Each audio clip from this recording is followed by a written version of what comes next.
Okay, start करते हैं हम लोग अपना आज का लेक्चर। आज हम लोगों को पढ़ना है मीटिंग के बारे में। आज हम लोगों की मीटिंग के चैप्टर की स्टार्टिंग होगी और मीटिंग का चैप्टर हम लोगों को बड़े डिटेल में देखना है, बड़े अच्छे से देखना है और सारे कंटेंट्स प्रोविजंस को डीपली स्टडी करना है। ठीक है, तो चलिए हम स्टार्ट करते हैं अपने मीटिंग के चैप्टर को। देखते हैं क्या है मीटिंग के चैप्टर में, क्या क्या प्रोविजंस आ रहे हैं। मीटिंग की मीनिंग क्या होती है, सबसे पहले तो ये जानना बहुत ज़रूरी है कि आखिर क्या किसे कहते हैं मीटिंग। अगर मीटिंग की बात करें तो मीटिंग का मतलब होता है जब दो या दो से अधिक लोग, जब कभी भी दो या दो से अधिक लोग एक साथ एसोसिएट होते हैं for the purpose of taking the decisions of the business. अगर बिजनेस का मैटर है तो बिजनेस के डिसीजन को लेने के लिए, अगर पॉलिटिकल मैटर है तो पॉलिटिकल इश्यूज को डिस्कस करने के लिए, अगर फैमिली मैटर है तो फैमिली के मैटर को डिस्कस करने के लिए। तो जब भी कॉमन पैरेलेंस की बात कर रहे हैं, हम सामान्य स्थिति की बात कर रहे हैं कि जब भी दो या दो से अधिक लोग एक साथ बैठते हैं और वो किसी मैटर, किसी ऑब्जेक्ट पे डिस्कस करते हैं तो वो मीटिंग कहलाती है। मीटिंग कोई ज़रूरी नहीं है कि केवल एक ही एरिया में हो, हर अलग अलग एरिया की अपनी अपनी मीटिंग हो सकती है। तो इसलिए मैंने कहा कि अगर फैमिली मैटर को डिस्कस किया जा रहा है तो वो फैमिली की मीटिंग होगी। अगर उसको डिस्कस किया जा रहा है, कोई पॉलिटिकल इशू डिस्कस की जा रही है तो वो क्या होगा, वो आपकी पॉलिटिकल मीटिंग होगी। अगर आप बिजनेस के मैटर को डिस्कस कर रहे हैं तो वो आपके बिजनेस की मीटिंग होगी। और हमें यहाँ बिजनेस की मीटिंग की ही बात करनी है, न कि पॉलिटिकल या फैमिली मैटर की। ठीक है, तो मीटिंग का मतलब क्या समझा आपने। मीटिंग मीन्स व्हेन टू और more persons are associated together to take the decision of the business is known as meeting here. ठीक है, यहाँ पे मीटिंग की यही मीनिंग होती है। तो आइए जरा मीटिंग समझ लिए हम लोग। अब जब दरअसल मीटिंग की अगर हम बात करें तो मीटिंग कितने तरह की होती है। मीटिंग हमारी दो तरह की होगी। एक होती है बोर्ड मीटिंग और एक होती है शेयर होल्डर मीटिंग। कितने तरह की मीटिंग हो गई। हम मीटिंग को दो भाग में बांट रहे हैं, जरा ध्यान से देखिएगा। हम मीटिंग को बांट रहे हैं दो भागों में।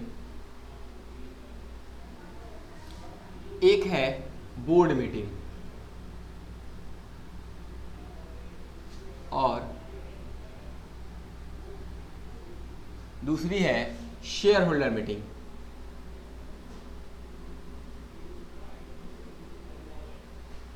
Share holders meeting.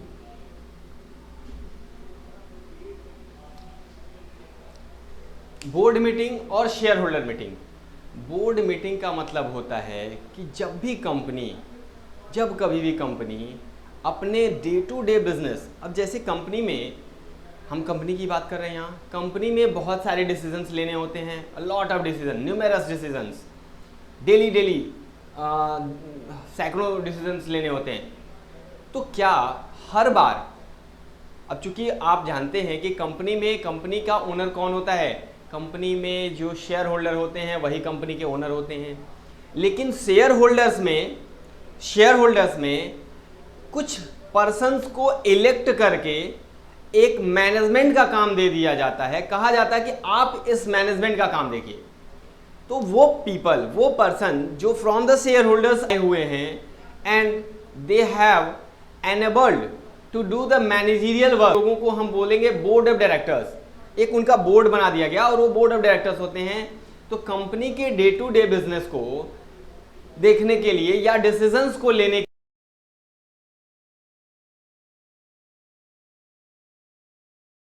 के लिए ये बोर्ड ऑफ डायरेक्टर्स आपस में, एक कमेटी होगी उनकी, वो आपस में जो डिसीजंस लेंगे वो बोर्ड मीटिंग के डिसीजंस कहलाएंगे। ठीक है, लेकिन ये डे टू डे बिजनेस के अलावा बहुत सारे ऐसे डिसीजंस होते हैं जो उनको लेने होते हैं। तो इसके लिए कहा गया कि बोर्ड ऑफ डायरेक्टर्स सारे डिसीजन को लेने के लिए एम्पावर्ड नहीं है। कुछ ऐसे केसेस आते हैं जिसमें शेयर होल्डर्स की भी कंसेंट रिक्वायर्ड होती है।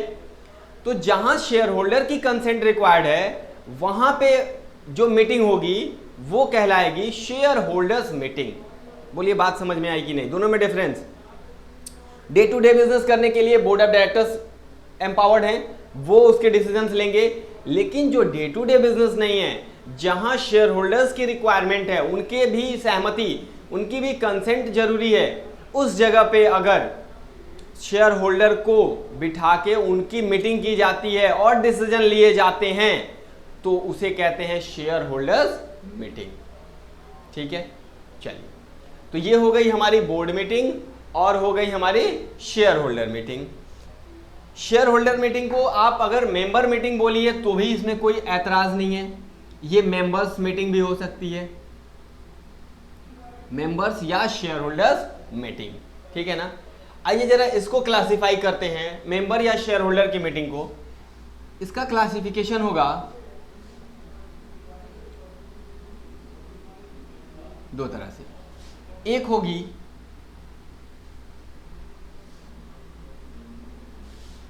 जनरल मीटिंग, एक होगी जनरल मीटिंग और दूसरी होगी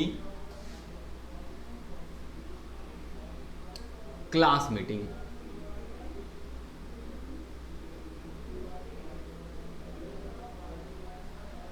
चूंकि क्लास मीटिंग आपके सिलेबस में उतना डिटेल में नहीं है तो इसके बारे में केवल एक रिव्यू लेना है हमको, एक बस छोटी सी देख लेनी है क्या बातें इसके बारे में होती हैं, क्या होती है क्लास मीटिंग, बस इतना ही देखना है, बहुत ज़्यादा डीप में नहीं जाना है उसके बारे में। हाँ, जनरल मीटिंग के बारे में ज़रूर पढ़ना है हमको। तो जनरल मीटिंग का मतलब कि जो मीटिंग ये होती तो दोनों शेयर होल्डर्स की मीटिंग ही है, दोनों की दोनों मीटिंग किसकी होती है, शेयर होल्डर्स की होती है, लेकिन एक मीटिंग को कहते हैं जनरल मीटिंग और दूसरे को कहते हैं क्लास मीटिंग। ठीक है ना। तो जनरल मीटिंग का मतलब होता है कि अगर शेयर होल्डर्स नॉर्मल मीटिंग बुलाते हैं, जनरल सभी के लिए, सभी शेयर होल्डर्स की सहमति की रिक्वायरमेंट होती है, वहां सबकी कंसेंट चाहिए होती है, कहां पे, जनरल मीटिंग में। मतलब जनरल शेयर होल्डर्स, यहां पे किसी स्पेशल की बात नहीं की जा रही, जनरली सारे के सारे शेयर होल्डर्स आके वहां कंसेंट दे सकते हैं अपनी। जो एंटाइटल्ड हैं for the purpose of voting in the meeting, उन्हीं लोगों को बुलाया जाएगा, सारे शेयर होल्डर्स को नहीं बुलाया जाएगा। सारे शेयर होल्डर को बुलाने का मतलब यह है कि वही शेयर होल्डर जो क्या हो उस मीटिंग में वोट करने के लिए एंटाइटल हो, वो जनरली सबको बुलाया जाएगा, तो जनरल मीटिंग कहलाएगी। क्लास मीटिंग का मतलब होता है कि जब कभी भी किसी स्पेशल क्लास के शेयर होल्डर्स की राइट्स या ऑब्लिगेशंस अफेक्ट हो रही हैं और उसके रिगार्डिंग अगर कोई डिसीजन लेना हो, स्पेशल क्लास, सारे शेयर होल्डर्स नहीं, किसी पर्टिकुलर क्लास के शेयर होल्डर्स को बुलाया जाएगा और अगर उनके इंटरेस्ट, ऑब्लिगेशन, राइट्स में कोई वेरिएशन आ रहा है, कोई इफेक्ट पड़ रहा है, तो उसकी वजह से वहां जो मीटिंग की जाएगी उसे हम कहेंगे क्लास मीटिंग। ये जनरल से क्यों अलग है, क्योंकि यहां पे सारे के सारे शेयर होल्डर नहीं आएंगे, यहां वही लोग आएंगे जो एक पर्टिकुलर एक स्पेसिफिक क्लास के होंगे। बोलिए बात समझ में आई कि नहीं। तो पर्टिकुलर क्लास की मीटिंग की जो बात की जा रही है वो यहां होगी और जनरली सारे शेयर होल्डर को बुलाया जाएगा, वो जनरल मीटिंग होगी। बात समझ में आई। सर इसमें आगे नहीं पढ़ना कुछ, बस इतना ही पढ़ना है। क्लास मीटिंग के बारे में हमें जानना है क्या क्या होती है क्लास मीटिंग, उससे ज़्यादा नहीं पढ़ना। हाँ, जनरल मीटिंग जरूर पढ़नी है हमें। तो जनरल मीटिंग हमें दो तरह से पढ़नी है, दो तरह की जनरल मीटिंग पढ़नी है। एक होगी,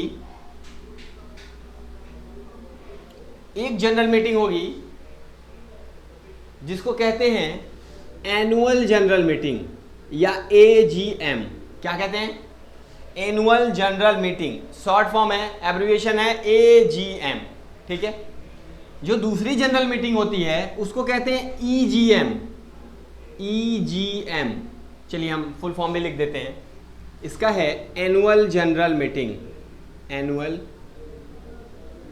जनरल मीटिंग। और जो दूसरी मीटिंग है वो है हमारी EGM, extra ordinary, extra ordinary general meeting.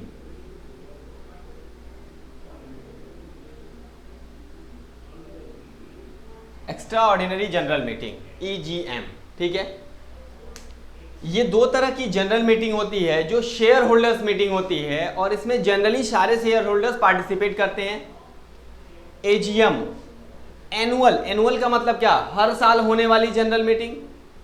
और ये क्या है, EGM एक्स्ट्रा ऑर्डिनरी, मीन्स इसके अलावा जो भी मीटिंग की जाएगी एक्स्ट्रा ऑर्डिनरी वो EGM होगी, ठीक है ना। तो एनुअल जनरल मीटिंग और एक्स्ट्रा ऑर्डिनरी। मैं आपको बता दूं कि इसके पहले एक और मीटिंग हुआ करती थी जिसका नाम था स्टैट्यूटरी मीटिंग, जो कंपनी की फर्स्ट एंड फॉरमोस्ट मीटिंग हुआ करती थी और जो कंपलसरी होती थी, रिक्वायर्ड थी कि कंपनी को अपने लाइफ टाइम में एक बार करना ही करना होता है, एक बार ही बस, ठीक है। तो उस मीटिंग को अभी आपके सब्जेक्ट से हटाया गया है, यहाँ आपके सिलेबस से, तो उसको हमें यहाँ नहीं पढ़ना, ठीक है।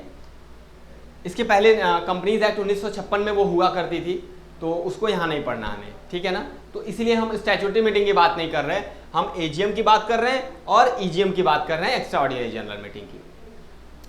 तो ये हो गई हमारी classification.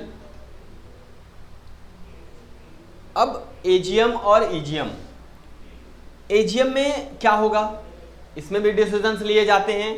Extra ordinary general meeting में क्या होता है, इसमें भी डिसीजंस लिए जाते हैं। तो कौन से डिसीजंस AGM में लिए जाते हैं, कौन से डिसीजंस EGM में लिए जाते हैं। अगर हम इसकी बात करें तो यहाँ पे भी बिजनेस के डिसीजंस दो तरह के होते हैं। कितने तरह के, दो तरह के बिजनेस डिसीजंस होते हैं। कुछ ऐसे डिसीजंस होते हैं जो ऑर्डिनरी होते हैं, ऑर्डिनरी बिजनेस कहते हैं जिनको, और कुछ ऐसे होते हैं जो स्पेशल होते हैं, स्पेशल बिजनेस। ऑर्डिनरी बिजनेस और special business. Extra ordinary general meeting जो होती है, यहां कोई भी ऑर्डिनरी काम होता ही नहीं है। सिंस आप देख सकते हैं इसका नाम ही क्या है, एक्स्ट्रा ऑर्डिनरी जनरल मीटिंग। तो एक्स्ट्रा ऑर्डिनरी जनरल मीटिंग में आप ऑर्डिनरी काम कैसे कर सकते हैं, आप क्या काम करेंगे इसमें, आप इसमें स्पेशल बिजनेस करेंगे, स्पेशल तरह के काम करेंगे, और ये बोला जाएगा स्पेशल बिजनेस। इसमें कौन सा होगा, केवल और केवल स्पेशल बिजनेस को डिस्कस किया जाएगा। और एनुअल जनरल मीटिंग में कुछ डिसीजंस स्पेशल बिजनेस से भी होंगे और कुछ ऑर्डिनरी बिजनेस से भी होंगे। मेन पर्पस क्या होता है AGM का, ऑर्डिनरी बिजनेस। मेन पर्पस क्या होता है, ऑर्डिनरी बिजनेस से रिलेटेड जो डिसीजंस होते हैं, जिसमें शेयर होल्डर्स की रिक्वायरमेंट होती है, उनकी कंसेंट रिक्वायर्ड होती है, उसे ऑर्डिनरी बिजनेस कहते हैं। इसके अलावा अगर कोई भी डिसीजन लिया जाता है तो वो ऑर्डिनरी नहीं कहलाएगा, वो क्या कहलाएगा, वो स्पेशल बिजनेस कहलाएगा, ठीक है। तो एनुअल जनरल मीटिंग में ऑर्डिनरी बिजनेस भी, स्पेशल बिजनेस भी, एक्स्ट्रा ऑर्डिनरी में स्पेशल बिजनेस, केवल और केवल स्पेशल बिजनेस, ठीक है। इन स्पेशल बिजनेसेस के लिए एक नोटिस की जरूरत पड़ती है।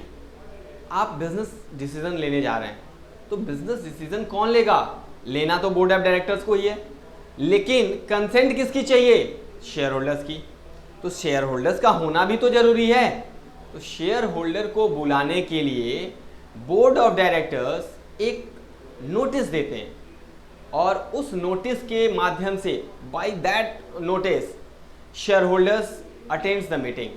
मैंने आपको राइट ऑफ शेयर होल्डर्स, जब हम लोग मेंबरशिप पढ़ रहे थे, उसमें मेंबर्स की राइट हमने डिस्कस की थी। वहाँ मैंने आपको बताया था कि मेंबर की राइट होती है मीटिंग को अटेंड करने की और नोटिस पाने की, दोनों राइट्स होती हैं। मेंबर की राइट होती है क्या, एक तो नोटिस पाने का राइट होता है और दूसरा जाके मीटिंग को अटेंड करने का राइट होता है, दोनों राइट्स होते हैं। तो अब बोर्ड ऑफ डायरेक्टर्स क्या देंगे, एक नोटिस देंगे, किसको देंगे, हमारे शेयर होल्डर को देंगे कि आपको मीटिंग अटेंड करनी है, ठीक है। तो अब यहाँ ये बिजनेसेस करने के लिए, ये हर तरह के बिजनेस करने के लिए क्या दिया जाएगा, नोटिस दिया जाएगा, ठीक है। तो हमें अब नोटिस की बात करके चलनी है। ये नोटिस दिया गया है हमारे सेक्शन 101, सेक्शन 101 में ये नोटिस के बारे में बताया गया है कि नोटिस क्या होती है, कैसे होती है। तो अभी हम डिस्कस करके चलते हैं, यहाँ तक हमारा फ्लो चार्ट कंप्लीट होता है, ठीक है। और इस पे हम थोड़ा सा और डिस्कशन कर लें, फिर आगे बढ़ते हैं। क्योंकि ये जो हमारी जनरल मीटिंग होती है, इसको करने के लिए, ये जनरल मीटिंग करने के लिए क्या प्रोसीजर होता है, इस जनरल मीटिंग का क्या प्रोसीजर होता है, क्योंकि हमें यही जनरल मीटिंग ही पढ़नी है, हमें क्लास मीटिंग तो पढ़नी नहीं है। तो इसलिए हम जनरल मीटिंग को अरेंज करने के लिए जो प्रोसीजर होते हैं उनके बारे में पहले डिस्कशन कर लेंगे, और उसके बाद हम आगे बढ़ेंगे, फिर नोटिस देखेंगे और फिर हम आगे की चीज़ें डिस्कस करेंगे। तो ये हमारा फ्लो चार्ट है मीटिंग के बारे में, ठीक है। तो आप इसको नोट आउट कर लीजिए, और फिर हम आपको बताते हैं कि जनरल मीटिंग को अरेंज करने के लिए क्या प्रोसीजर होता है। तो प्रोसीजर के बारे में हम लोग डिस्कस कर ले रहे हैं, ठीक है। आइए जरा, हमको स्पेस चाहिए थोड़ा सा, तो हम इसको हटाते हैं।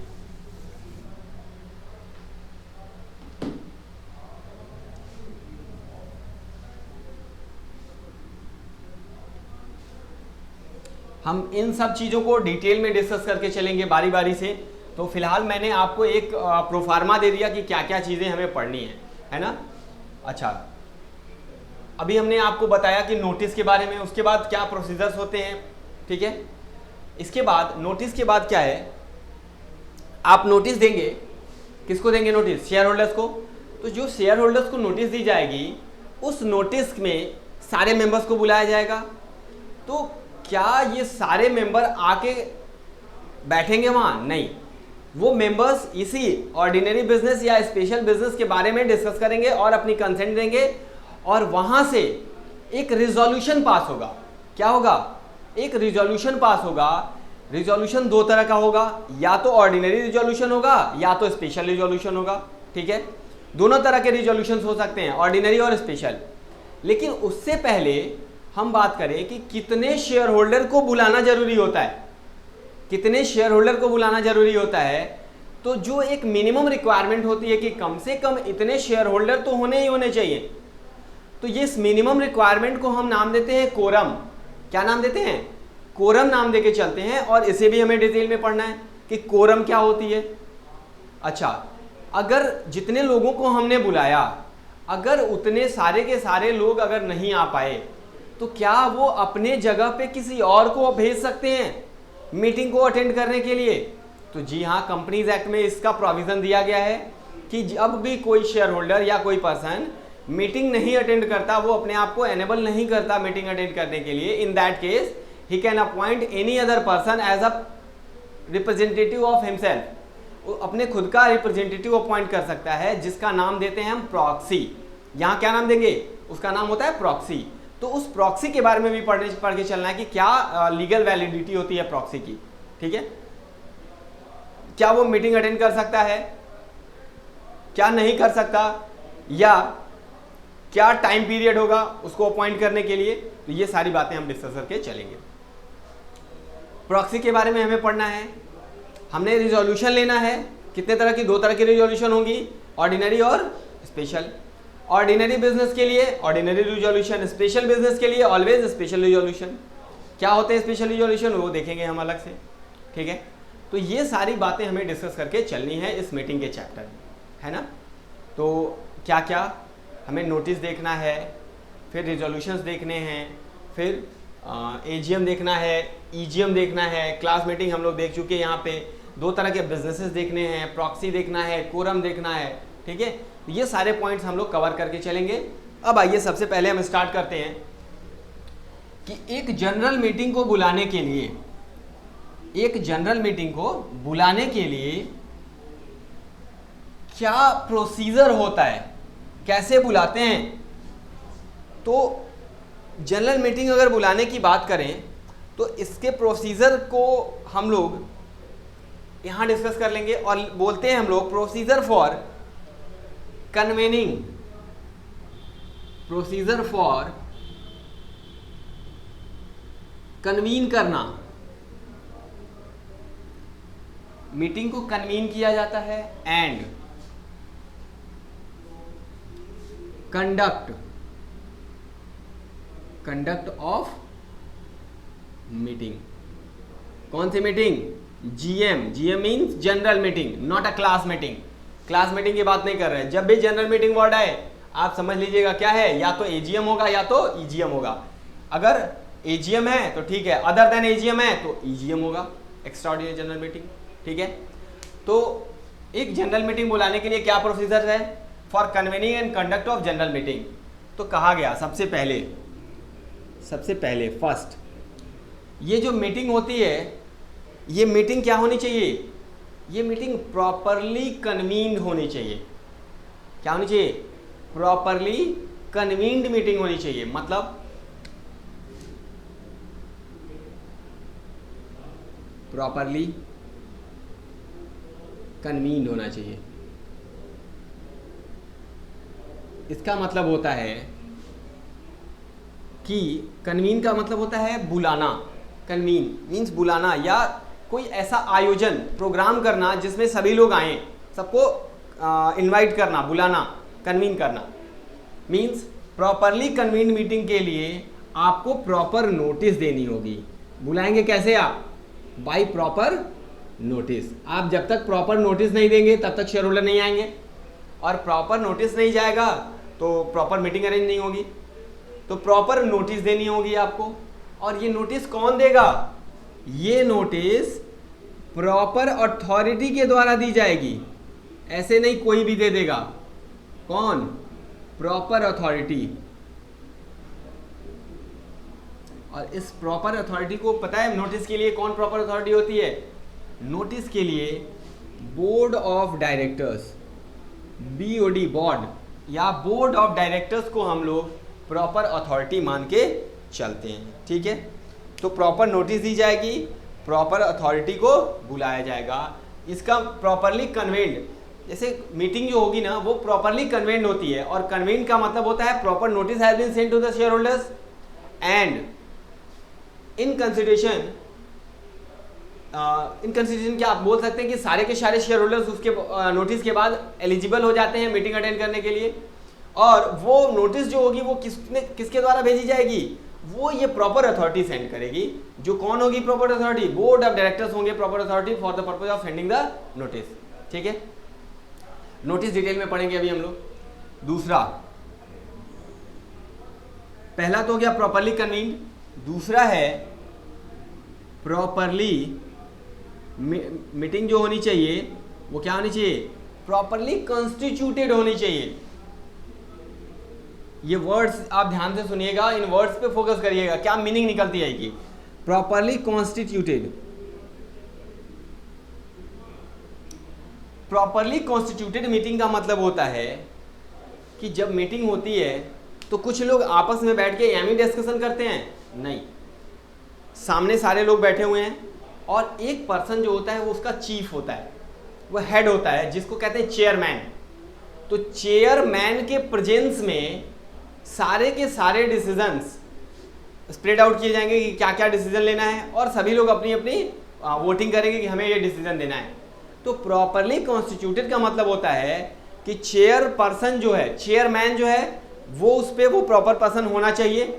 और दूसरा, जितनी मिनिमम नंबर ऑफ मेंबर्स की रिक्वायरमेंट होती है as per the companies act या एज पर द सेक्शन, उतने नंबर ऑफ पीपल, कोरम जिसे कहते हैं, वो कंप्लीट होना चाहिए। तो बोलेंगे हम कि मीटिंग क्या है? प्रॉपरली कॉन्स्टिट्यूटेड है। ठीक है, तो क्या होना चाहिए? पहली, प्रॉपरली कन्वीन्ड होनी चाहिए, प्रॉपरली कॉन्स्टिट्यूटेड होना चाहिए। मींस चेयरपर्सन जो है हमारा, chairperson must be on his seat. जो हमारा चेयरपर्सन है वो अवेलेबल होना चाहिए, और क्या हो? प्लस कोरम, कोरम प्रेजेंट होनी चाहिए। अगर दोनों में से किसी चीज की कमी है तो आप ये नहीं कह सकते कि मीटिंग वॉज प्रॉपरली कॉन्स्टिट्यूटेड। ठीक है, हमारा चेयरपर्सन अवेलेबल नहीं है, या जो एलिजिबल पर्सन है उसको चेयरपर्सन नहीं बनाया गया, या कोरम अवेलेबल नहीं है, इन दोनों केसेस में हम बोल सकते हैं कि हमारी मीटिंग प्रॉपरली कॉन्स्टिट्यूटेड नहीं है। तो मीटिंग होने के लिए वो मीटिंग का प्रोसीजर होगा कि प्रॉपरली कन्वीन्ड होना चाहिए, प्रॉपर नोटिस भेजी गई हो, और प्रॉपर अथॉरिटी के द्वारा भेजी गई हो, जिसे बोर्ड ऑफ डायरेक्टर्स कहते हैं, और प्रॉपरली कॉन्स्टिट्यूटेड हो, जिसमें चेयरपर्सन और कोरम दोनों प्रेजेंट होने चाहिए। किसी भी तरह की लैकनेस नहीं होनी चाहिए। किस लिए? फॉर इन प्रेजेंटिंग चेयरमैन और दूसरा कौन होता है? आपको मालूम है कौन है दूसरा? दूसरा है हमारा कोरम। कोरम मतलब कितने number of members minimum required होते हैं, उनकी अवेलेबिलिटी। ठीक है। और फिर फाइनली तीसरा, वो मीटिंग क्या होनी चाहिए? प्रॉपरली कंडक्टेड होनी चाहिए।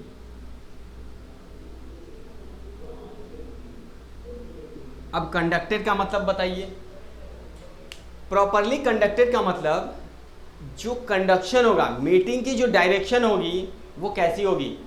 वो एज पर द लॉ होगी, हमारे कंपनीज एक्ट के हिसाब से।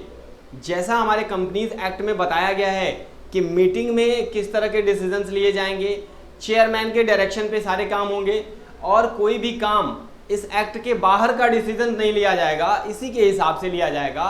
तो इसे बोलेंगे हम प्रॉपरली कंडक्टेड। मीन्स कि जो भी हमारा चेयरमैन होगा वो क्या, as per law, general meeting से रिलेटेड जो लॉ होती है, जितने भी नियम कानून इस जनरल मीटिंग से रिलेटेड हैं, इनसे रिलेटेड लॉ के बारे में ही या इसी से रिलेटेड काम वो वहाँ करेगा। ऐसा नहीं है कि अपने घर का डिसीजन लेना शुरू कर दिया वहाँ, जी नहीं। तो प्रॉपरली कंडक्टेड मीटिंग नहीं कहलाएगी।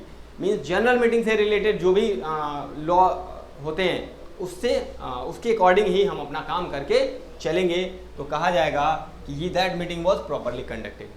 अगर किसी मीटिंग में इन तीनों चीज़ों की लैकनेस है, कमी है, तो आप नहीं बोल सकते कि मीटिंग वॉज प्रॉपरली अरेंज्ड। नहीं, प्रोसीजर गड़बड़ हो जाएगा फिर। ठीक है ना। तो मीटिंग प्रॉपरली नहीं हो पाएगी। तो ये है हमारा प्रोसीजर कि कैसे हमारी मीटिंग कन्वीन होती है, कैसे हमारी मीटिंग चलाई जाती है। ठीक है ना। चलिए, तो ये बातें हम लोगों ने कर ली। अब जरा आगे बढ़ते हैं हम लोग। सबसे पहले अब नोटिस की ही बात कर लें कि प्रॉपर नोटिस क्या होती है। नोटिस, इसके बारे में हमें डिस्कस करके चलना है। आइए, तो प्रोसीजर्स देख लिया हम लोगों ने।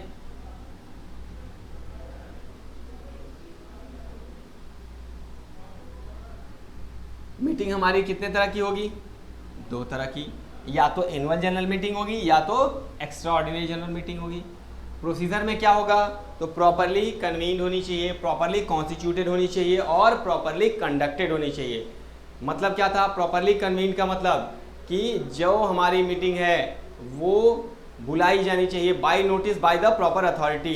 दूसरा, जो भी हमारी मीटिंग होगी वो चेयरपर्सन की अवेलेबिलिटी और कोरम की अवेलेबिलिटी में होगी।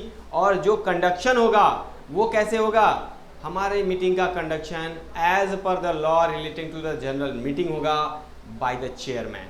चेयरमैन की अवेलेबिलिटी और चेयरमैन कंडक्ट करेंगे उसको उनके डायरेक्शन के हिसाब से। ठीक है।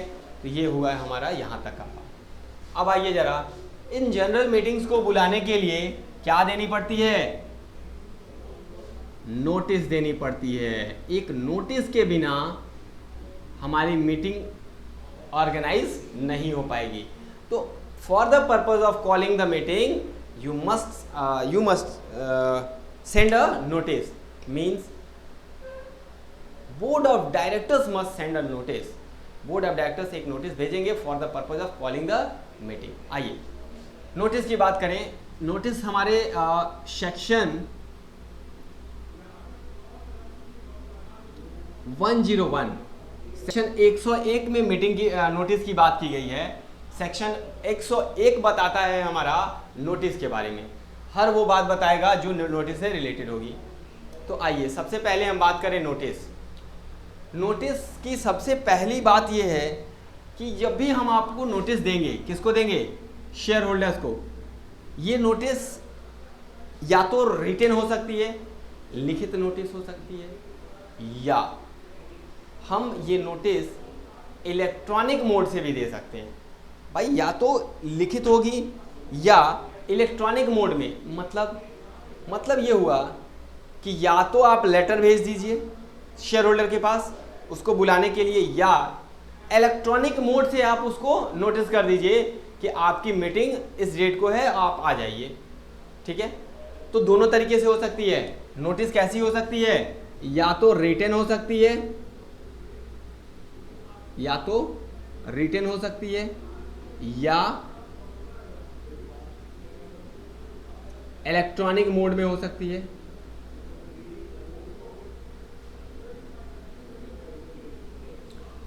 इलेक्ट्रॉनिक मोड का क्या मतलब होता है?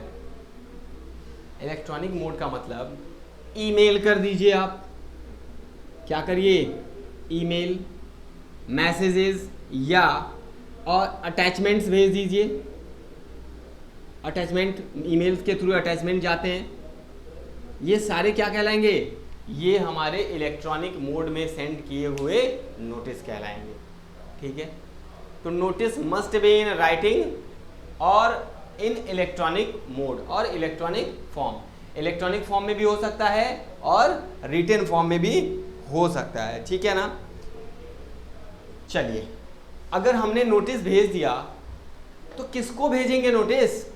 भाई सवाल पैदा होता है कि अगर नोटिस हम सेंड कर रहे हैं तो हम नोटिस किसको भेजें? तो नोटिस भेजा जाएगा, बुलाना किसको होता है? हर एक मेंबर को। तो एवरी मेंबर इज, मैंने बताया था हर मेंबर का राइट होता है, राइट ऑफ मेंबरशिप हम लोग पढ़े थे। मैंने बताया था कि each and every member has a right to have the notice by the company. Company से नोटिस पाने का उसका राइट होता है। तो हर मेंबर का राइट है, वो नोटिस पा सकता है। तो पहला मेंबर पाएगा। अगर वो मेंबर डिसीज्ड मेंबर है, वो अब है नहीं दुनिया में, तो उसके लीगल रिप्रेजेंटेटिव को हम देंगे नोटिस। किसको देंगे?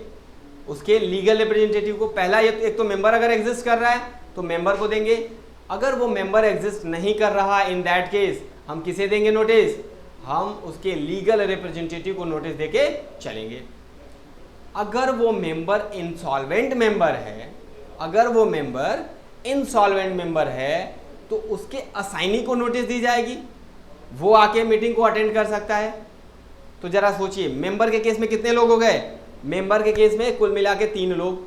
अगर मेंबर है तो मेंबर को, मेंबर नहीं है तो उसके लीगल रिप्रेजेंटेटिव को, और अगर मेंबर इंसॉल्वेंट हो गया है तो उसके असाइनी को, जिसको उसकी प्रॉपर्टी ट्रांसफर हुई है। तीनों को नोटिस दी जाएगी। उसके बाद कंपनी के बोर्ड ऑफ डायरेक्टर्स, कंपनी के जो डायरेक्टर्स होते हैं, डायरेक्टर्स को भी पावर होती है कि वो मीटिंग अटेंड करें। तो डायरेक्टर्स को भी हम नोटिस देंगे कि आप मीटिंग इस दिन है, आप आ जाइएगा अटेंड करने।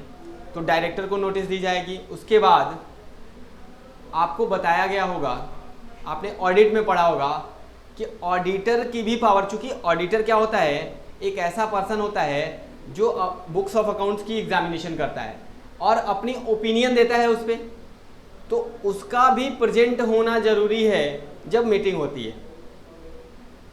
चूंकि मीटिंग में ऑडिटर के अपॉइंटमेंट और रिमूवल से रिलेटेड भी डिसीजन लिए जाते हैं, डायरेक्टर से रिलेटेड अपॉइंटमेंट और रिमूवल, रिटायरमेंट से रिलेटेड डिसीजन लिए जाते हैं। तो इसलिए इनको भी नोटिस दिया जाएगा। ऑडिटर और डायरेक्टर दोनों लोगों का को नोटिस दिया जाएगा ताकि वो लोग मीटिंग में प्रेजेंट हो सकें। तो बताइए नोटिस किसको दी जाएगी?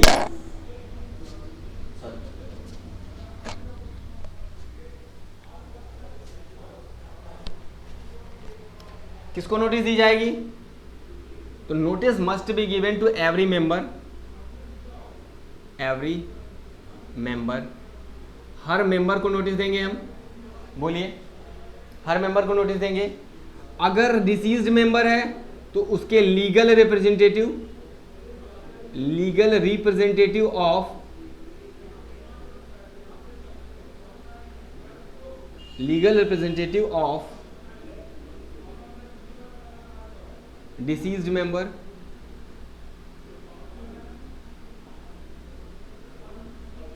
और अगर इंसॉल्वेंट है तो असाइनी, असाइनी ऑफ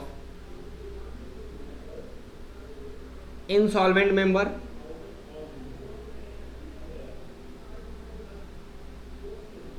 बोलिए, ये हो गए।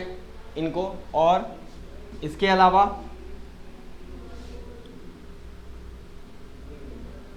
किसको देंगे? डायरेक्टर्स को देंगे, डायरेक्टर्स को भी मीटिंग में बुलाना है, उनको देंगे, और डायरेक्टर्स के अलावा ऑडिटर्स को भी बुलाना है, तो ऑडिटर्स को भी हम नोटिस देके चलेंगे। इतने लोगों को हम मीटिंग में बुलाएंगे, ठीक है। चलिए अब बात करते हैं कि हमारे इस मीटिंग में नोटिस जो जा रही है वो रिटन होगी या इलेक्ट्रॉनिक मोड में होगी, दिया किसको जाएगा, ये भी हो गया। अब अगर हम बात करें, अगर हम नोटिस की बात करें, तो ये नोटिस हमारी कितने टाइम पीरियड की होगी, इसका डिस्कशन कर लें। आइए जरा, जो हमारी नोटिस होगी ना, उसकी लेंथ क्या होगी, मतलब कितने टाइम पीरियड के लिए हम नोटिस दे रहे हैं। तो लेंथ की अगर बात करें तो कहा गया है कि notice must be given at least 21 clear days before the meeting. Meeting के 21 क्लियर डेज, मतलब उस 21 दिन में कोई भी ऐसा डे नहीं इंक्लूड होगा जिसमें कोई एक्टिविटी की जाए। मतलब खाली 21 दिन छोड़िए, उसके बाद जो मीटिंग का डेट है वो कम से कम इससे कम नहीं होना चाहिए। मतलब अगर 21 दिन की क्लियर डेज की मीनिंग निकालनी हो तो आपको 21 दिन तो हटाने होंगे पहले, वो 21 दिन छोड़ दीजिए आप। इसके अलावा जिस दिन आपकी मीटिंग है, जिस दिन आपकी मीटिंग है उस दिन को भी हटाइए, एक दिन ये भी हो गया। कितने दिन हो गए? 22 डेज हो गए। एक दिन मीटिंग का नोटिस रिसीव करेंगे आप, क्या कोई जरूरी है जिस दिन मीटिंग हो उसी दिन नोटिस हो रिसीव करें आप? नहीं, जिस दिन मीटिंग होगी वो एक दिन हटाइए, जिस दिन नोटिस रिसीव कर रहे हैं आप 2 दिन हो गए, 21 और 2 23, 23 डेज हो गए। और नोटिस को भेजने के लिए कम से कम 48 आवर की टाइमिंग है। यहाँ टाइम लिमिट जो दी गई है एटलीस्ट 48 आवर्स की दी गई है कि आप जो नोटिस भेज रहे हैं उसको 48 घंटे का समय है वो आपके पास पहुँचे। तो 48 घंटे यहाँ बोलने का मतलब है 2 दिन, 48 आवर का मतलब क्या हुआ? 2 डेज, 2 कंप्लीट डेज। 2 डेज ये हो गए। सर्विंग ऑफ नोटिस में जो टाइम होगी वो 2 डेज की होगी। 2 दिन, एक दिन मीटिंग की टाइम और एक दिन नोटिस रिसीव करने की टाइम, कितने हो गए? 4 डेज। और 21 क्लियर डेज मीन्स कुल मिला के आपको 25 दिन पहले नोटिस देनी होगी। कुल मिला के आपको 25 दिन पहले नोटिस देनी होगी, तब जाके ये माना जाएगा कि आपने प्रॉपर नोटिस दी है। बोलिए बात समझ में आई कि नहीं? तो अगर हम नोटिस के लेंथ की बात करें, अगर हम नोटिस के लेंथ की बात करें तो लेंथ ऑफ द नोटिस कितनी होगी? Length of notice, length of notice की बात करें तो 21 क्लियर डेज, बोला तो जाएगा 21 डेज, लेकिन जब इसमें क्लियर डेज लिख दिया गया तो इसका मतलब ये हुआ कि किसी भी ऐसे दिन को हम काउंट नहीं करेंगे जो इसके सर्विस में या रिसीट में या मीटिंग के डेट को इंक्लूड करता ना, ऐसे डेट को हम काउंट नहीं करेंगे। मींस इन टोटलिटी ये कितने दिन हो जाएंगे? 25। कैसे? 21 प्लस 2 डेज, एक दिन मीटिंग का और एक दिन रिसीप्ट का, नोटिस रिसीव होने का, और plus 48 hours. 48 hours means 2 days ये भी हो गए सर्विस ऑफ नोटिस के लिए। तो कुल मिला के कितने हो गए? कुल मिला के 25 दिन लग जाएंगे आपको नोटिस, ठीक है। तो ये हो गई हमारी लेंथ ऑफ नोटिस। अब एक सवाल पैदा होता है कि सर 25 दिन कम से कम चाहिए, क्या ऐसा भी हो सकता है कि 25 दिन से कम में हम नोटिस दे दें? जी हाँ, शॉर्टर नोटिस कहते हैं इसे। क्या कहते हैं? Shorter notice. 3 पॉइंट्स हम लोगों ने देखे। हम आइए इस साइड में आते हैं।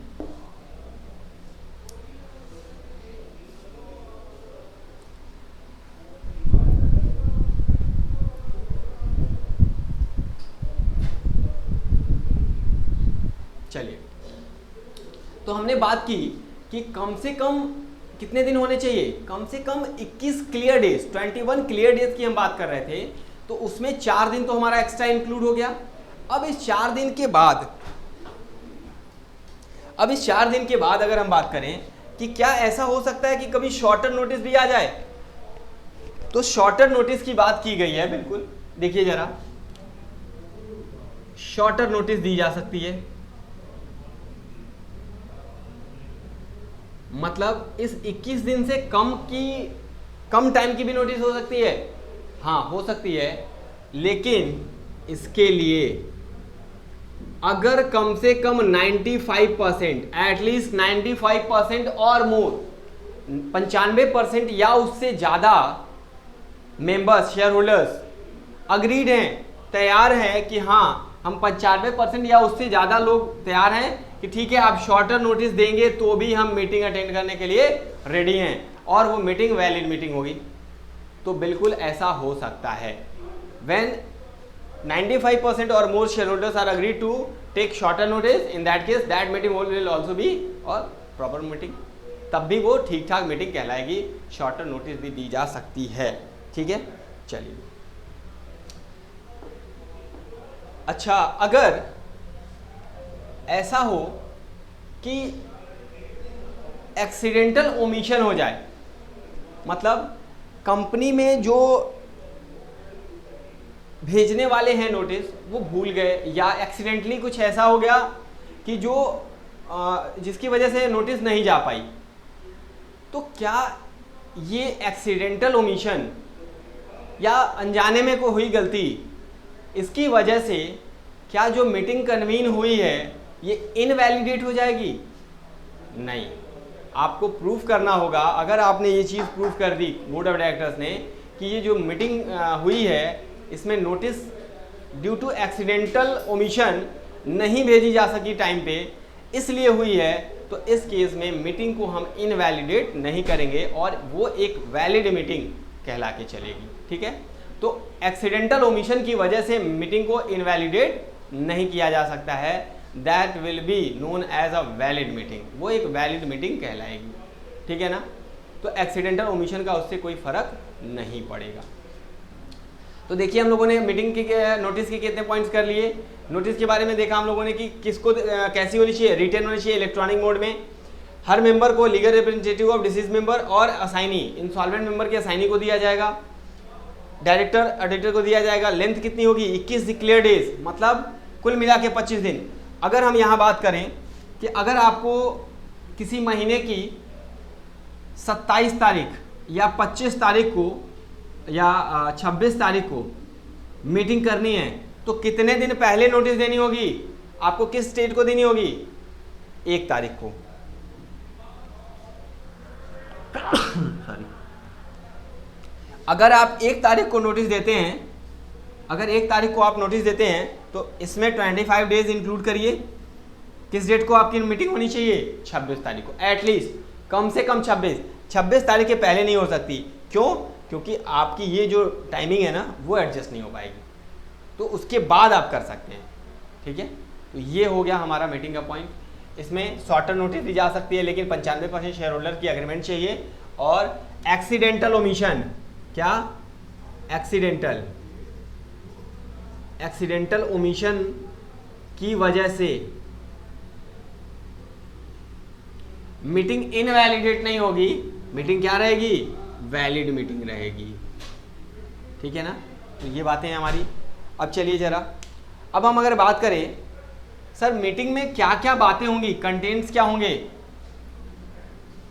मीटिंग के कंटेंट्स क्या होंगे, क्या क्या चीज़ें मीटिंग में लिखी होंगी। तो मीटिंग के अगर कंटेंट की बात करें तो मीटिंग में नोटिस की बात करें तो नोटिस में ये लिखा रहेगा, 4 बातें रहेंगी नोटिस में, day, time, place and date. ये 4 चीज़ें कम से कम मीटिंग में रहेंगी, नोटिस में रहेंगी।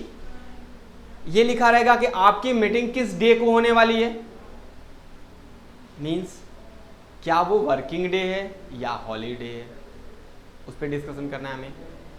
किस डेट को होने वाली है, तारीख, बिना तारीख के हम कैसे बुलाएंगे किसी को, क्योंकि हर महीने में सोम मंगल बुध आते हैं, हर महीने में आते हैं, तो पर्टिकुलर एक डेट लिखी होनी चाहिए। उसके बाद डेट, डे, सोमवार मंगलवार बुधवार क्या है वो होना चाहिए, हॉलीडे है कि वर्किंग डे है ये होना चाहिए, लिखना चाहिए आपको। उसके बाद टाइम, कितने बजे मीटिंग होनी है ये लिखा होना है, और ये आपको बताना है कि डेट, टाइम और डे, इसके साथ साथ प्लेस कि कहाँ आपकी मीटिंग होनी है। तो जरा देखिए 3 मेजर बातें हमें डिस्कस कर लेनी है इसमें, डे, टाइम एंड प्लेस। क्या क्या डिस्कस करना है? Day, time and place. अगर हम डे, टाइम एंड प्लेस की बात करें, चलिए कंटेंट्स, मीटिंग में जो नोटिस भेजी जाएगी सेक्शन 101 के हिसाब से, उसकी कंटेंट्स क्या होंगे? कंटेंट्स मीन्स क्या क्या बातें रहेंगी उसमें? उस नोटिस में लिखा रहेगा डेट या डे बोल सकते हैं आप, टाइम एंड प्लेस, ये 3 चीज़ें पर्टिकुलरली रहेंगी। डेट में, डेट मतलब किस तारीख को, और डे किस दिन, ये बातें रहेगी। तो डेट का मतलब क्या हो गया कि क्या डेट रहेगी, क्या उस दिन कोई हॉलीडे तो नहीं है, और हॉलीडे अगर है तो वो नेशनल हॉलीडे नहीं होना चाहिए, नेशनल हॉलीडे नहीं होना चाहिए। कोई भी मीटिंग बुलाने के लिए जो नोटिस दी जा रही है, उस नोटिस में कोई भी ऐसी डेट नहीं होनी चाहिए जो नेशनल हॉलीडे के दिन मीटिंग को ऑर्गेनाइज करने के लिए डाली गई हो। मीन्स कोई भी मीटिंग नेशनल हॉलीडे के दिन नहीं बुलाई जा सकती। जैसे नेशनल हॉलीडे, राष्ट्रीय छुट्टी की बात करें 2 अक्टूबर, या कोई ऐसे नेशनल फेस्टिवल्स होते हैं उनकी बात कर रहे हैं, 2 अक्टूबर है, 15 अगस्त है, ये सब। तो इस दिन आप ये national holiday central government declare करती है कि कौन कौन से डेट हमारे नेशनल हॉलीडे में आते हैं। तो सेंट्रल गवर्नमेंट के द्वारा डिक्लेयर किए गए नेशनल हॉलीडे के दिन हम मीटिंग नहीं बुला सकते, नोटिस में वो टाइम नहीं दिया जाएगा। ठीक है, चलिए अगर टाइम की बात करें तो टाइम क्या होगा? टाइम हमारा ऑलवेज होगा बिजनेस आवर। जो आर होगा वो क्या होगा? ये हमारा बिजनेस आवर होगा। आप बिजनेस आवर में ही मीटिंग को बुलाएंगे, अदर देन बिजनेस आवर नहीं बुला सकते, खास करके एजीएम। बिजनेस आवर का मतलब होता है 9 AM टू 6 PM, इसी के बीच में आपको मीटिंग बुलानी है। मीटिंग में जो टाइम रहेगी वो इसी के बीच में रहेगी, इससे आगे या इसके पीछे आप टाइम नहीं कर सकते। ठीक है, तो डेट हो गया, टाइम हो गया। प्लेस की अगर बात करें तो प्लेस क्या होगा? कंपनी का रजिस्टर्ड ऑफिस। कंपनी का जो रजिस्टर्ड ऑफिस होगा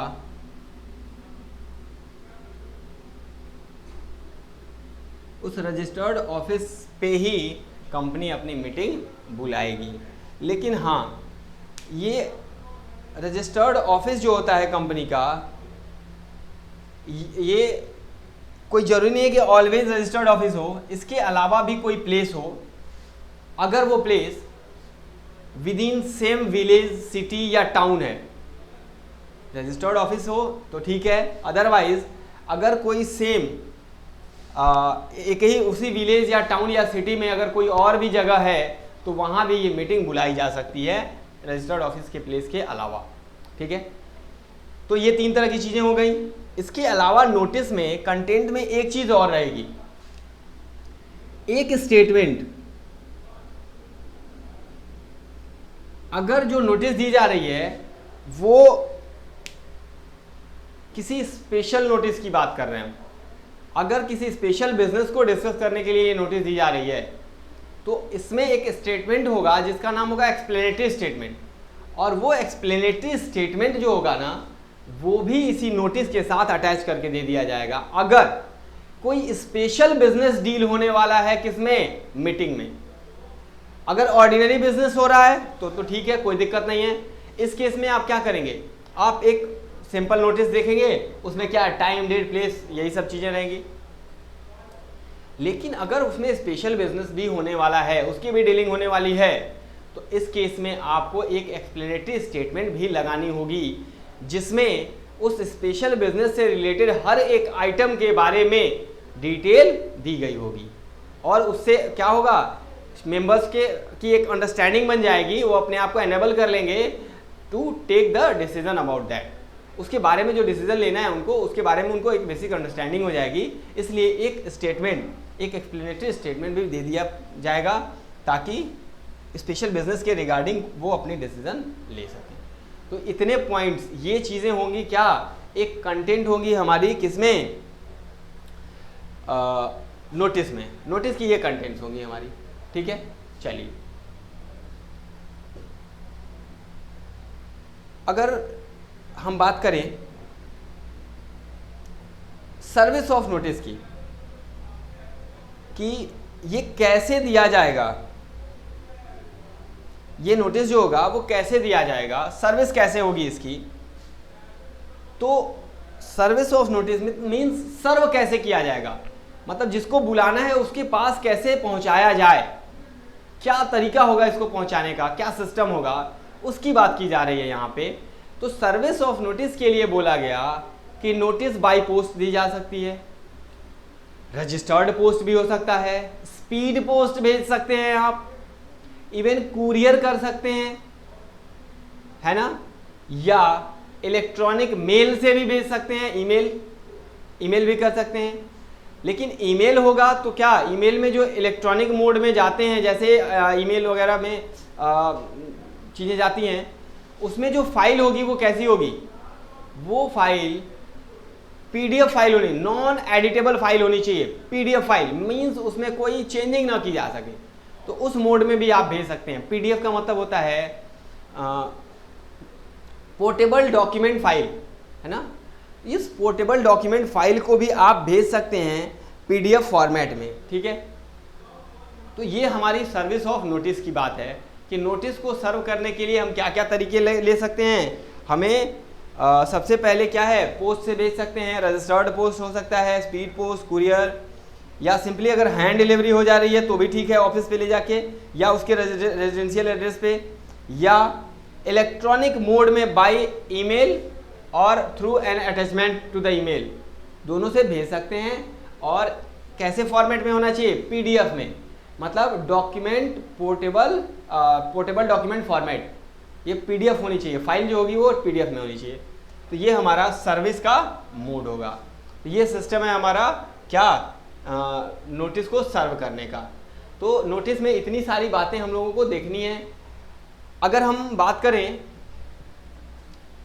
नोटिस भेजने की, तो सबसे पहले मैंने आपको यही बताया है कि नोटिस कैसे भेजी जाएगी, कौन भेजेगा, उसकी वैलिडिटी क्या होगी। Notice will be valid if it is sent by the board of directors. जो प्रॉपर अथॉरिटी है भेजने की, वही अगर भेजती है तो क्या माना जाएगा, प्रॉपर नोटिस मानी जाएगी। और बोर्ड ऑफ डायरेक्टर्स जो होंगे वो क्या होंगे, इसके लिए प्रॉपर अथॉरिटी माने जाएंगे, ठीक है। तो ये हो गई हमारी मीटिंग की बात, ठीक है। चलिए, तो अब हम लोगों ने अब तक क्या क्या पॉइंट्स किए। अब हम लोगों ने नोटिस के बारे में देख लिया। इसके पहले हम लोगों ने फ्लो चार्ट देखा था कि क्या क्या चीज़ें पढ़नी हमें। मीटिंग कितने तरह की होती है ये भी मैंने बता दिया आपको। बोर्ड मीटिंग, मेंबर और shareholder meeting, general meeting भी आ गई, क्लास मीटिंग। इसमें नोटिस की डिस्कशन हम लोग कर चुके हैं, है ना। अगर नोटिस शॉर्टर नोटिस है तो भी कोई दिक्कत नहीं है ना। अच्छा, अगर हम नोटिस भेजते हैं, एक डिसीजन लिया जाता है, हमको सोचिए, आप इस चीज़ को सोच के बताइए। अगर मीटिंग में हम नोटिस भेजते हैं, हम सबको, सारे मेंबर्स को भेजते हैं, डायरेक्टर ऑडिटर सबको भेजते हैं, लेकिन उसमें से कुछ ऐसे मेंबर्स हैं जो मीटिंग अटेंड नहीं करते। तो अगर वो मीटिंग अटेंड नहीं करते और कोई डिसीजन ले लिया जाता है, ध्यान से सुनिएगा इस बात को, अगर वो मीटिंग अटेंड नहीं करते और मीटिंग में डिसीजन ले लिया जाता है, तो आप बताइए जरा कि क्या उस मीटिंग में लिए गए डिसीजंस का इफेक्ट केवल उन्हीं लोगों पे पड़ेगा जो मीटिंग में थे, या उनके ऊपर भी वो मीटिंग का डिसीजन अप्लाई हो जाएगा जो लोग उस मीटिंग को अटेंड नहीं कर पाए थे। क्या होगा, क्या वैलिडिटी होगी? जी हाँ, बिल्कुल, उन लोगों के ऊपर भी वो डिसीजन इम्पोज कर दिया जाएगा जो लोग उस मीटिंग में आए नहीं थे। उस मीटिंग का इफेक्ट ओवरऑल होगा, पर्टिकुलर पर्सन पे नहीं होगा कि ये लोग हैं जो मीटिंग अटेंड किए हैं उन्हीं के ऊपर, नहीं, सबके ऊपर इसका इफेक्ट जाएगा। ठीक है, तो ये है हमारा मीटिंग का नोटिस का पॉइंट, सेक्शन 101, एक वैलिड मीटिंग। ठीक है, आइए अब हम आगे बढ़ते हैं थोड़ा।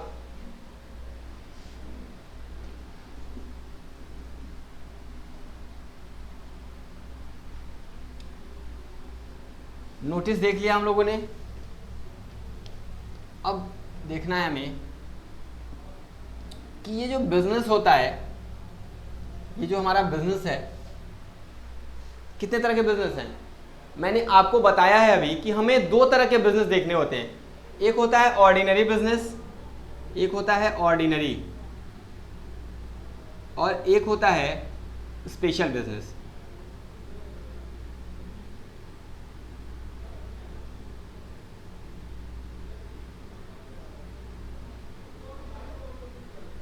ठीक है ना, तो भाई इसी बिजनेस के रिगार्डिंग ही तो डिसीजन लेना होता है मीटिंग में। तो मीटिंग कौन सी होती है, कैसी होती है, किस तरह से मीटिंग की जाती है, उस पे जाने से पहले हम ये समझ लें कि ये जो बिजनेसेस होते हैं, ये ऑर्डिनरी बिजनेस क्या होता है और स्पेशल बिजनेस क्या होता है।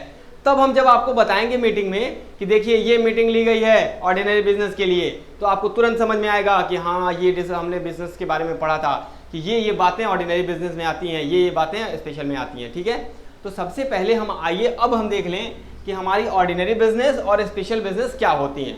ठीक है, तो अगर हम बात करें ऑर्डिनरी और स्पेशल बिजनेसेस की, तो ये हमारा डिफाइंड है अंडर सेक्शन 102, सेक्शन 102, सेक्शन 102 में हमारे ऑर्डिनरी और स्पेशल बिजनेस की बात की गई है, जो दो तरह के हैं, ऑर्डिनरी और स्पेशल। तो पहले हम ऑर्डिनरी बिजनेस की बात कर रहे हैं, ऑर्डिनरी बिजनेस की बात कर रहे हैं। ऑर्डिनरी बिजनेस का मतलब ये हुआ कि हमारी एजीएम, मैंने अभी बताया आपको कि दो तरह की मीटिंग होती है हमारी, एक होती है एनुअल जनरल मीटिंग और एक होती है एक्स्ट्रा ऑर्डिनरी जनरल मीटिंग। तो हम एजीएम में, अपने एनुअल जनरल मीटिंग में कुछ डिसीजंस लेते हैं, और वो इस प्रकार हैं। क्या डिसीजन लेते हैं? हम डिसीजन लेते हैं हमारे फाइनेंशियल स्टेटमेंट के कंसिडरेशन से रिलेटेड या उनके एडॉप्शन से रिलेटेड। हम अपने फाइनेंशियल स्टेटमेंट्स को कंसीडर करते हैं, एडॉप्ट करते हैं, balance sheet, profit and loss account, cash flow statement, etcetera etcetera, इन चीज़ों को हम कंसीडर करते हैं। बोर्ड ऑफ डायरेक्टर्स की रिपोर्ट, बोर्ड की जो रिपोर्ट होती है उसको कंसीडर किया जाता है, और ऑडिटर की रिपोर्ट को भी कंसीडर किया जाता है।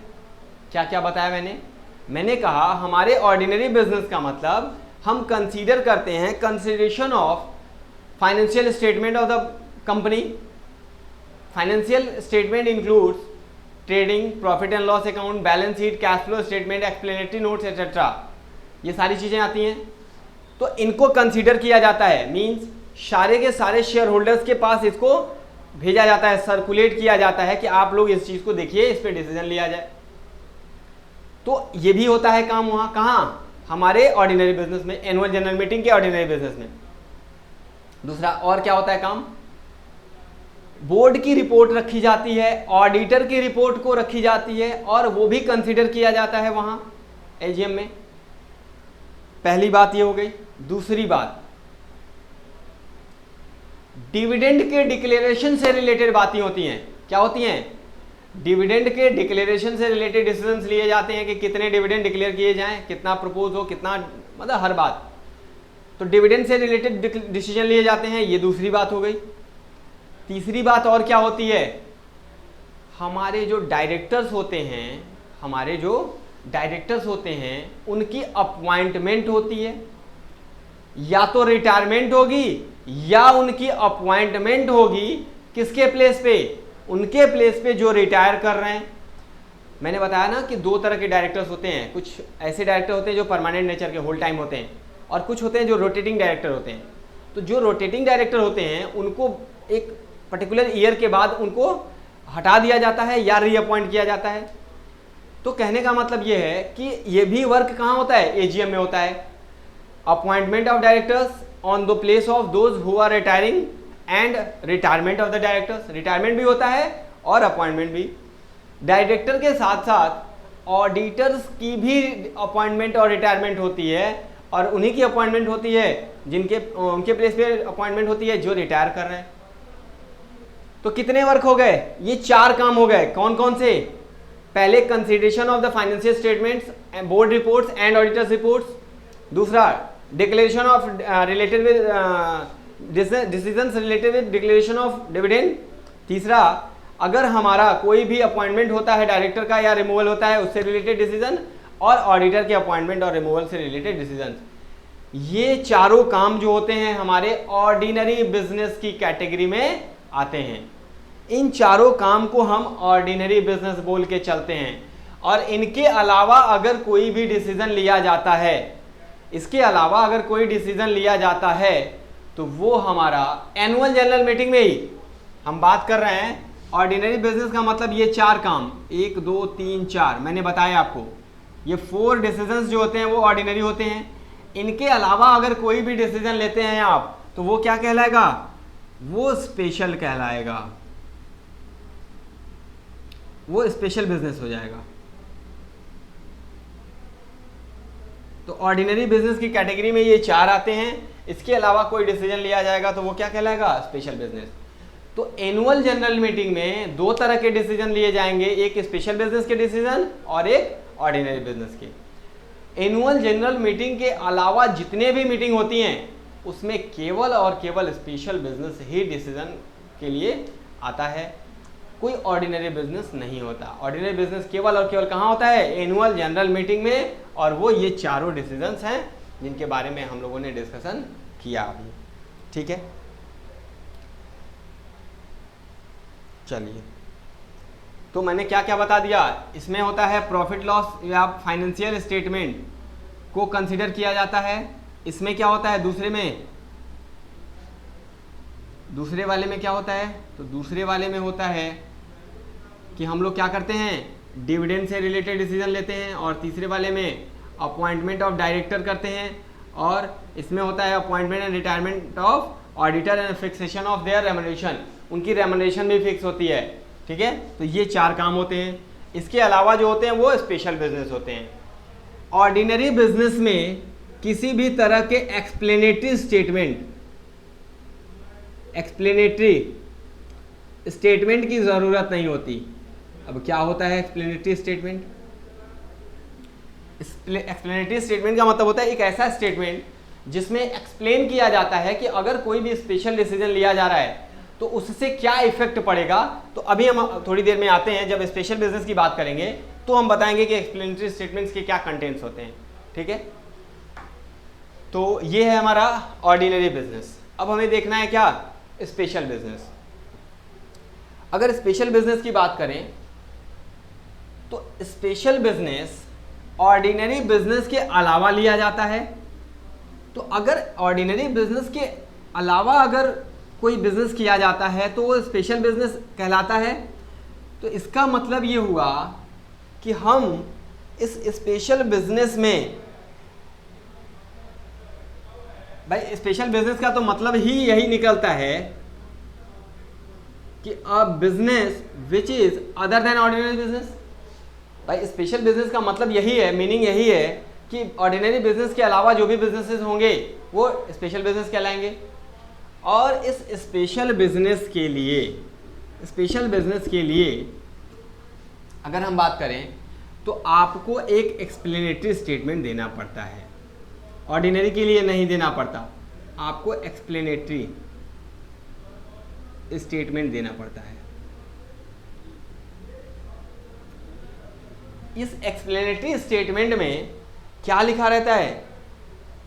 इस एक्सप्लेनेटरी स्टेटमेंट में वो सारी बातें होती हैं जो मैटेरियल फैक्ट होती हैं उस बिजनेस से रिलेटेड। कंटेंट्स क्या होंगे इसके? क्या होता है एक्सप्लेनेटरी स्टेटमेंट? तो कंटेंट की बात करें तो सारे के सारे मैटेरियल फैक्ट्स, चूंकि एजीएम जो बुलाई जाती है वो ऑर्डिनरी बिजनेस के लिए ही बुलाई जाती है, लेकिन अगर आप कोई एक्स्ट्रा डिसीजन लेना चाहते हैं तो उसके लिए आप उसके मैटेरियल फैक्ट को डिस्क्लोज करिए शेयर होल्डर्स को नोटिस के साथ एक्सप्लेनेटरी स्टेटमेंट लगा के भेजिए कि क्या हम इस एक्स्ट्रा मैटर को डिस्कशन करने वाले हैं यहाँ पे, और उसका ये मैटेरियल फैक्ट है, ये इंपॉर्टेंट बात है, तो वो आप बता दीजिए उसको। इसके अलावा अगर आप भेज रहे हैं एक्सप्लेनेटरी स्टेटमेंट, तो उसमें आप बताइए कि जो भी हमारा इंटरेस्ट है, इंटरेस्ट मतलब नेचर ऑफ इंटरेस्ट मीन्स हमारे जो भी डायरेक्टर्स हैं, जो भी हमारे मैनेजर्स हैं, या जो भी लोग हैं की मैनेजरियल पर्सन हैं, उनका इंटरेस्ट क्या है इस डिसीजन से रिलेटेड, फाइनेंशियल इंटरेस्ट है या अदरवाइज है, तो उनका इंटरेस्ट भी बताना पड़ेगा। नेचर ऑफ इंटरेस्ट फाइनेंशियल या otherwise of every director, manager, की मैनेजरियल पर्सनल जो होंगे उनसे रिलेटेड, या अगर उनके कोई रिलेटिव हैं, अगर उनके कोई रिलेटिव हैं तो उनका भी इंटरेस्ट बताना पड़ेगा कि इनका क्या इंटरेस्ट है। तो क्या होगा नेचर ऑफ इंटरेस्ट, क्या तो फाइनेंशियल इंटरेस्ट हो, फाइनेंशियल या अदरवाइज, फाइनेंशियल और अदरवाइज, ठीक है। आइए किसका, ऑफ, किसके इंटरेस्ट की बात हो रही है कि जो स्पेशल बिजनेस हम लोग डील करने वाले हैं, इसमें इन लोगों का के इंटरेस्ट का नेचर क्या है, फाइनेंशियल नेचर है या अदरवाइज कोई सपोर्टिव नेचर है। तो कौन कौन, एवरी डायरेक्टर, मैनेजर, डायरेक्टर होंगे, मैनेजर हैं, हर डायरेक्टर मैनेजर या की मैनेजरियल पर्सनल, या कोई रिलेटिव हैं किसके, उन्हीं डायरेक्टर्स मैनेजर्स के। तो इनका क्या इंटरेस्ट है इसके बारे में बात की जा रही है कि इनके इंटरेस्ट किस तरह के हैं, ठीक है। तो वो भी बातें आपको एक्सप्लेनेटरी स्टेटमेंट में बतानी पड़ेगी, क्या मटेरियल फैक्ट है, नेचर ऑफ इंटरेस्ट क्या है। इसके अलावा अगर कोई इंफॉर्मेशन है, कोई इंफॉर्मेशन है तो वो भी आप दीजिए उस नोटिस के थ्रू एक्सप्लेनेटरी स्टेटमेंट में कि इसकी वजह से मेंबर्स को एक अंडरस्टैंडिंग मिलेगी, वो समझ जाएंगे कि जो बिजनेस किया जा रहा है उसका स्कोप क्या है, उसके साथ साथ क्या डीलिंग होनी है, क्या इम्प्लीकेशंस हैं उसके। तो अगर कोई ऐसा फैक्ट या इन्फॉर्मेशन है वो भी आप बताइए, जिससे मेंबर्स अपने आप को एनेबल कर सकें to understand the scope, meaning and implication of the business, उसको समझ सकें, ठीक है।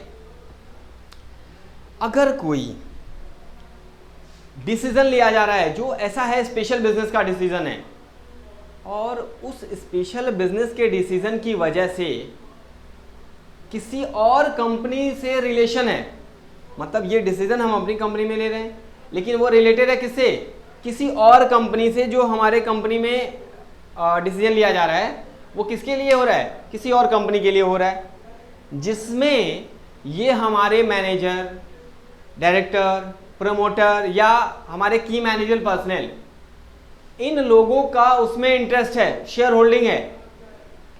तो इसको डिस्क्लोज करना पड़ेगा अगर ये शेयर होल्डिंग उसकी टोटल पेड अप कैपिटल के 2% से ज्यादा है। क्या कहा मैंने, अगर कोई बिजनेस डिसीजन लिया जा रहा है और वो डिसीजन स्पेशल नेचर का है और वो अदर कंपनी के को अफेक्ट कर रहा है, जिसमें इन मैनेजर्स, प्रमोटर्स, डायरेक्टर्स एटसेट्रा का की शेयर होल्डिंग है 2% से अधिक, तो इस केस में हमें ये बातें डिस्क्लोज करनी पड़ेंगी कि इनका क्या है, उसमें इसमें इतना इंटरेस्ट है, इस बात को बता के चलना होगा, है ना, ताकि मेंबर समझ जाएं कि जो ये स्पेशल बिजनेस हो रहा है ये किसके रिगार्डिंग हो रहा है, क्या मैटर डील हो रहा है, इसमें क्या इंटेंशन है, इसका इम्प्लीकेशंस क्या हैं, इसके बारे में भी ये सब बातें हो जाएंगी, ठीक है। चलिए, तो स्पेशल बिजनेस का क्या मतलब निकला। स्पेशल बिजनेस में मैंने अभी आपको बता दिया कि अगर कोई भी बिजनेस स्पेशल बिजनेस है तो वो ऑर्डिनरी बिजनेस के अलावा होगा, ठीक है।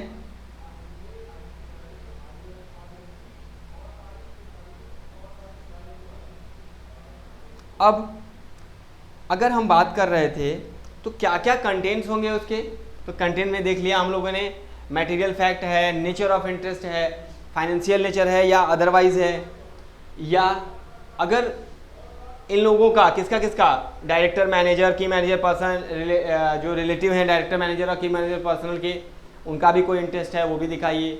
अगर ये डिसीजन स्पेशल बिजनेस का डिसीजन जो है वो किसी दूसरी कंपनी के को इफेक्ट कर रहा है तो उसमें अगर इन लोगों का 2% और मोर इंटरेस्ट है, शेयर होल्डिंग है पेड अप कैपिटल की, तो इस बात को भी डिस्क्लोज करना होगा, है ना।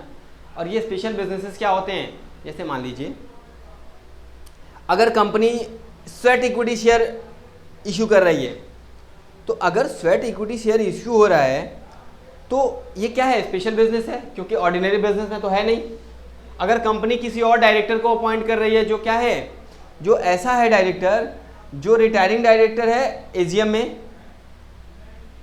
उसके अलावा है, रिटायरिंग डायरेक्टर के अलावा कोई अगर डायरेक्टर अपॉइंट हो रहा है एजीएम में, तो वो भी स्पेशल बिजनेस हो गया। क्यों, मतलब इन चारों बिजनेसेस के अलावा जो काम हम करेंगे तो स्पेशल बिजनेस ही कहलाएगा, वो नॉर्मल ऑर्डिनरी बिजनेस नहीं कहलाएगा, ठीक है ना। तो ये है हमारा ऑर्डिनरी और स्पेशल बिजनेस की बातें। तो इतनी सारी बातें हम लोगों ने कवर कर ली, बस अब इसमें इतनी ही बातें हैं, इसके अलावा और कोई बात नहीं है, तो ठीक है ना। तो एक्सप्लेनेटरी स्टेटमेंट के बारे में मैंने बताया कि ऑर्डिनरी डिसीजन लेने के लिए आपको एक्सप्लेनेटरी स्टेटमेंट नहीं देना, लेकिन अगर आप स्पेशल बिजनेस करते हैं तो इसके लिए आपको एक्सप्लेनेटरी स्टेटमेंट देना होगा, और एक्सप्लेनेटरी स्टेटमेंट में ये कंटेंट्स होते हैं, ये बातें लिखी होती हैं, दैट्स इट, ठीक है ना। चलिए यहीं हम ओवर करते हैं, थैंक यू।